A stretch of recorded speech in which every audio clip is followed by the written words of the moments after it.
Punjab peoples party आहे, उहा मुल्क लेवल जी पार्टी आहे। MMA माना उहे मुल्क लेवल ते सियासत कंदा आहे। मुस्लिम लीग मुल्की लेवल जी पार्टी आहे।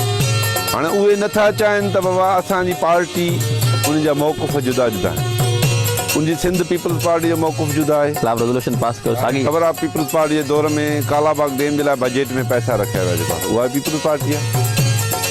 तव्हांखे ख़बर आहे त ग्रेटर थल कैनाल जेको ठहियो जेको आहे इहो पीपल्स पार्टी में इंडिया हेडवर्क्स रखियो जेको आहे।